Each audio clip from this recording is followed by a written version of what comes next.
আশা করি সবাই ভালো আছেন। আলহামদুলিল্লাহ, আপনাদের দোয়ায় আমিও ভালো আছি।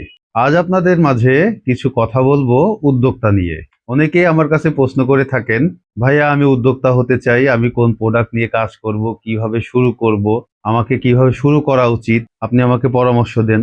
তো এই কথাগুলা চিন্তা করেই আমি মনে মনে ডিসাইড করেছি যে এরপর থেকে খন্ড খন্ড করে আপনাদের মাঝে কথা বলার চেষ্টা করব, এবং কথাগুলা যদি আপনারা ঠিক মতো নিজের মাইন্ডে সেট আপ করে নিতে পারেন তাহলে আশা করি অনেকটাই উপকৃত হবেন। তবে শুরু করি।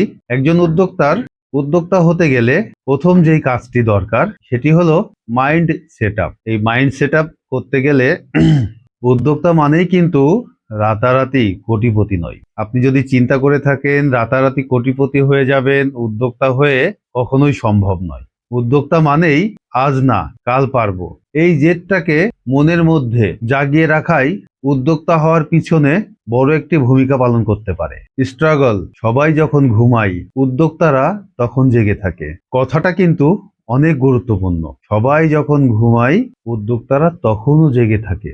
কেন জেগে থাকে?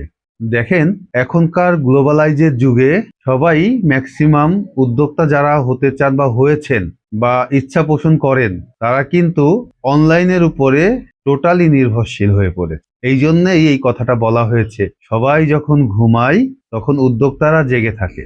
উদ্যোক্তারা কি করে? জেগে থাকে। অনলাইনে সবাই যখন ঘুমিয়ে পড়ে তখন অনলাইনে, সবাই যখন ছুটিতে যায় উদ্যোক্তারা জেগে থেকে কাস্টমারের যেই কমেন্টগুলা সেই কমেন্টগুলার অ্যান্সার দেওয়ার চেষ্টা করে। এই জন্যই বলা হয়েছে সবাই যখন ঘুমায় উদ্যোক্তারা জেগে থাকে। উদ্যোক্তা জানে আজকে কষ্ট করলে কালকে কেষ্ট মিলবে। উদ্দেশ্য, উদ্যোক্তারা শুধু নিজে টাকা কামায় না, অন্য 5 জনকে কর্মসংস্থানের ব্যবস্থা করে দেয়। এভাবেই 5 জন থেকে 10 জন, 10 জন থেকে 15, 20 বাড়তেই থাকে, এবং পরবর্তীতে তাদেরকে দেখে তাকে দেখে অন্যরাও উদ্যোক্তা হওয়ার জন্য চেষ্টা করে। চাকরির পিছনে না দৌড়িয়ে তারা চেষ্টা করে ভালো উদ্যোক্তা তৈরি হওয়ার জন্য। বন্ধুরা, আজকে কয়েকটি পয়েন্ট আপনাদেরকে বললাম, এগুলো নিয়ে বিস্তারিত আলোচনা করব অন্য কোনো দিন। ততক্ষণ যদি আমার কথাগুলা আপনাদের মনে ধরে, ভালো লাগে, তাহলে অবশ্যই কমেন্ট করবেন, লাইক করবেন, শেয়ারও করবেন। সবাইকে অনেক অনেক ধন্যবাদ।